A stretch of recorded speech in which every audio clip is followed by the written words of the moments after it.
Globotech Industries, the top weapon defense contractor, has just acquired Heartland Toy Company as part of their big move to incorporate battlefield technology with home consumer products. Heartland's head toy designers, Erwin Wayfair and Larry Benson, meet with the executive assistant, Ms. Cagle, ahead of their big meeting. She briefs them about the company and leads them to a room. The designers meet Globotech CEO Gil Mars, who wants to hear their ideas about creating a new toy line. Erwin nervously presents his design, a team of hybrid monsters called the Gorgonites, led by a character named Archer. On the other hand, Larry swiftly delivers his design, a team of toy soldiers whom he calls the Commando Elite, and is led by Chip Hazard. Gil selects Larry's idea for the project, and makes Erwin's Gorgonites the enemies of the Commando Elite. He then takes the idea a step further and orders a team to create a toy that moves and talks back as the children play with it. These will be actual live-action toys capable of playing back. After the meeting, Ms. Cagle informs the two that Gil has given them 3 months to complete the entire project. She also gives them their security cards and unique passwords to the company's online account. Later that night as they work on the designs, Larry accidentally forgets his password and inputs Erwin's password to search for internal parts. He then orders thousands of military-enhanced microprocessor chips. The new toy line is soon completed and is packed for shipping. Meanwhile, on the other side of town, Alan Abernathy tends to his family's toy store. The business has been slow and the store is on the verge of closing. A Heartland delivery truck stops in front of the store and the delivery guy, Joe, lets Alan sign on a couple of shipments for their store. Curious by the new toy line, Alan activates Chip Hazard and Archer. Alan is excited to see that the toys can move, talk, are voice activated, and even have a two-way radio system that acts as a walkie-talkie. He asks Joe if he could lend him the set and he'll pay him the money by the time the whole set is sold. Joe agrees and gives him a whole set. Alan leaves the toy in the back room as he sets up the rest of the action figures in the shop. Unbeknownst to him, Chip Hazard and Archer can move on their own and are about to start a war. Back at the front counter, Alan's neighbor and biggest crush, Christy Finnell, arrive with her little brother, Timmy, to pick out a toy for his birthday. Timmy sees the new toys and decides that it's what he wants for his big day. Christy asks Alan to reserve Chip Hazard for her brother and the two leaves. Alan looks out the store in dismay as he sees Christy's boyfriend, Brad, parked by the curb to kiss her. He returns to the back room and puts the toys back in their boxes. He finishes setting up the display, closes the shop, and brings his father's ticket. At their home, Alan's father, Stuart, is in a panic state as he prepares his things for his trip to attend a business seminar. His wife, Irene, tries to calm him down, but his nerves are rattled again by a ruckus coming from the Finnell's yard. It turns out, Christy's father, Phil, is hacking down a tree branch that's blocking his satellite dish. Stuart curses him out but his wife ushers him inside. Alan arrives just in time to give his father his plane ticket. Stuart thanks him, bids them goodbye, and leaves for his seminar.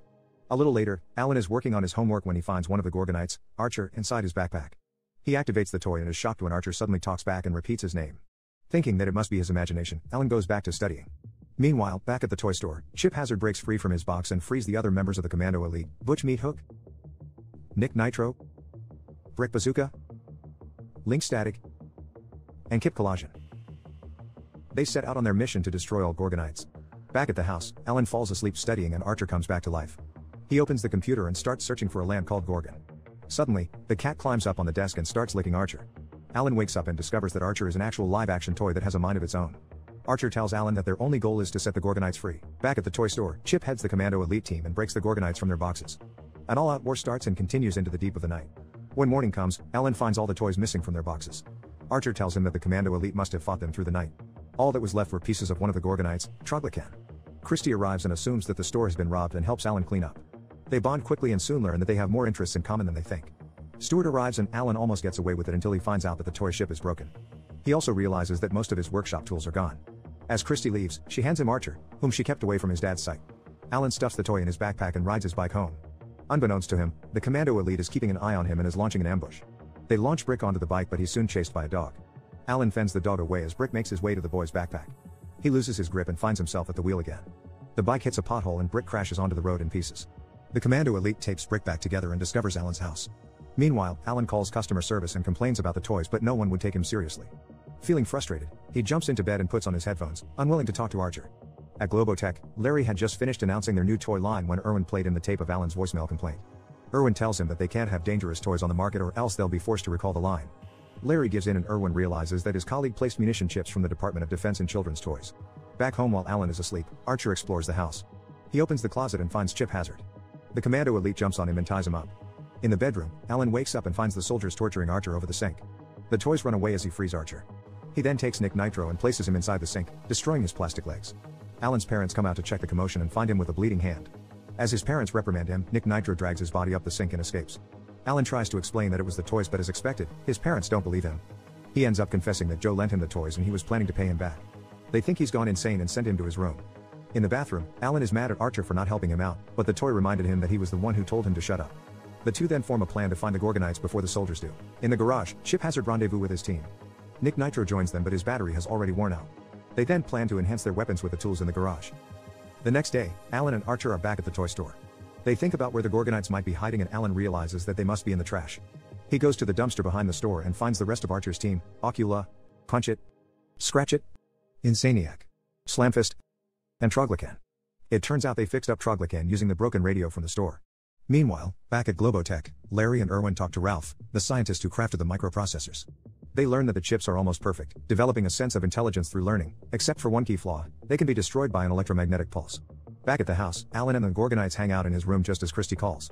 He invites her out, but she turns him down, telling him that she's already dating Brad. As they innocently flirt, Chip Hazard hacks into the phone wire and listens in on their conversation, and learns that the Gorgonites are alive in Abernathy's residence. The soldiers finish creating their weapons and set out for their assignments. Alan then learns that the group's main purpose is to look for their home, the Isle of Gorgon. He feels bad for telling them that the Isle of Gorgon doesn't exist and they'll have to find their own home. Meanwhile, across the yard at the Fimples, Phil and his wife, Marion, are settling in for a night in front of their brand new, high-tech television set. The soldiers sneak into the room and fire a few sleeping pills into their drinks. The two soon fall asleep, and the troop sets camp in Christie's bedroom. Timmy arrives and tries to play with them, but they quickly attack the boy and tie him up before throwing him into the closet. The troop soon finds Christie's doll collection. They integrate the dolls into their army by recreating Nick Nitro's chip into each of the dolls' brains. Now, the microchip has turned the dolls into an army of violent zombies ready for action. Back at the house, Alan teaches Archer about the wind and how there are some things that you can't see, but it doesn't mean that they don't exist. Archer feels reassured that if they keep looking, they will eventually find the Isle of Gorgon. When Christy gets home, she doesn't notice her parents knocked out and her brother in the closet. She rejects an invitation from Brad to hang out and heads up to her bedroom. When she opens the door, she's shocked to see the assembly of zombie dolls that have formed. She screams as the dolls take her down by the feet and tie her up. It's time for the dolls' revenge. Brad hears Christy scream and rushes to her bedroom only to find her overtaken by the dolls. The toys lunge at Brad and he throws away the dolls. The commando elite arrives and fires a flamethrower at him, making him trip all the way down the stairs. Brad takes his flaming pants and runs out of the house. At Abernathy's house, the soldiers shoot a videotape through Alan's bedroom window. It's a recording of Christy. They forced her in front of the camera and are making her deliver a message to them. In exchange for Christy's safety, Alan must hand over the Gorgonites to them. Feeling determined, Alan conjures up a plan of counterattack. He delivers a box labeled Gorgonites in front of the Fimples house. With the soldiers distracted, he runs to the backyard and fires a rocket that sends Archer parachuting into the Fimples house. Archer opens the back door and lets Alan in. They find the Fimples asleep and head over to Christy's bedroom while the soldiers drill a stick of dynamite into the box. Alan is disturbed to see the dolls and they try to take him over. Archer cuts off the rope from Christy's hand, and now that she's free, she starts hammering the toys with a baton. The box outside explodes, but much to the troops' dismay, it's only a decoy. Christy gives Alan a kiss for saving her and another kiss to officially mark their relationship. When they run downstairs, the soldiers fire a flamethrower at them. The two escape through the bedroom window. As they run, an explosion comes from the garage and the troop drives out in their weapon-optimized vehicles. They fire at Alan's leg and take him down. Christy takes the motorcycle and rescues Alan. They escape, but the soldiers are now in pursuit, firing at them with their weapons. Chip Hazard launches a rocket at a tree that narrowly misses the two. They fire another rocket, this time taking down a lamppost. The two drive through a ditch and destroy several of the commando elite as they crash and burn into a canal. Unbeknownst to them, Chip Hazard is still alive. He washes up at a nearby parking lot and sees the factory creating the commando elite toy line. He has just formed a new plan to retaliate.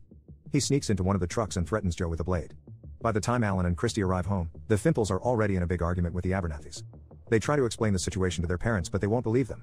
As the Fimples try to leave, Larry and Irwin arrive. They confirm what Alan has been alleging all along. Stuart punches Larry in the face and tells him that his toys almost killed his son. On the other hand, Irwin is delighted to see his designs come alive. Suddenly, the lights go off. The soldiers have cut off the power supply. They spot the toy truck outside the house and see more commando elite soldiers rallying up. They are now in big trouble. Archer tells Alan that they have to surrender because the Gorgonites must lose. It's what they were created to do. Phil goes out, waving a white flag of surrender, but is quickly pushed back into the house by the overwhelming number of toys plus their huge flamethrower. The speakers start blasting loud music and the soldiers aim nails through the window. The humans and Gorgonites get down as the living room is trashed. They barricade the window and get back, but they soon launch a couple of fireballs into the kitchen. Alan grabs a curtain and starts dampening out the fire while the others hide or guard the windows. Irene grabs a racket as Stuart barricades the door. As they launch more fireballs, Irene tosses them back with her racket, taking down a few of the soldiers. The group formulates a plan and Irwin reveals to them the toy's weakness, which is an electromagnetic pulse. The only problem is they have to create a pulse or a field that is big enough to take all the toys down.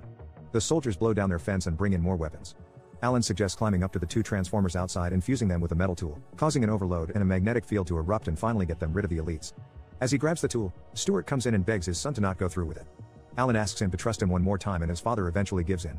The group takes cover and Irene successfully destroys their fireball launcher. Christy sneaks out the back window with Larry and Erwin so that they can turn on all the electronics they own. Irene and Phil are forced to share the closets with Marion and Timmy. Meanwhile, Stuart creates a diversion for the soldiers as Alan runs out. They fire a nail gun at them and Stuart gets hit on the leg. The Gorgonites are now faced with a decision. They must help defend the humans and fight their destinies. As the father and son prepare to get hit by nails, the Gorgonites appear to their defense and start taking out the toys one by one. Alan tells Archer that they should prepare themselves because this force will also fry them too. Archer tells him to go and Alan makes a run for it as his father is caught in a net. At the Fimples, Christy calls the police as the men turn on the electronics. Alan has now climbed his way up the electric pole and comes face to face with Chip Hazard, who starts firing at him. He makes him drop his tool, but Chip's helicopter malfunctions and the vehicle dives towards Phil's satellite dish. As Chip steps on Alan's fingers, he savors the moment for his plan is now coming to fulfillment. Archer looks up and sees Alan struggling and fires an arrow to help him. He launches into the air right next to Chip. A fight ensues and Archer is quickly overtaken by the soldier. Chip pushes Archer off the pole and celebrates his victory. Alan has now gained hold to the pole and grabs Chip and places him between the transformers. Chip screams as the transformers fuse and turns into overload, releasing a large spark that sends Alan down to the ground. He wakes up and sees the horde of toys coming towards him and then his savior, Christy with the lawnmower. She rescues him again just in time as the transformers explode, letting out a huge magnetic field and taking out all the toys almost immediately. When morning comes, the police and an ambulance arrive as well as security from the Globotech company. As the families clean up the mess, a helicopter arrives and Gilmars approaches them. He gives them checks as compensation for the damage and in an effort to avoid being sued. Alan takes the time to apologize to Joe for what he put him through, but Joe forgives him. This doesn't make Alan feel any better, who's still looking for the Gorgonites. On the upside, he's got a new girlfriend now and he gives Christy another kiss after everything they've been through. A few hours later, Alan is still cleaning up the mess in the yard. He finds Archer's bow and then lifts up Phil's satellite dish. To his surprise, he finds the Gorgonites alive and well. They have survived the blast. The Gorgonites celebrate their victory and for once aren't feeling like losers. Alan soon takes them to a river by the woods and gives them his dad's toy boat. Now that the Gorgonites are free, they must sail on to find their own Olive Gorgon. Alan pushes the boat into the water and bids goodbye to his friends.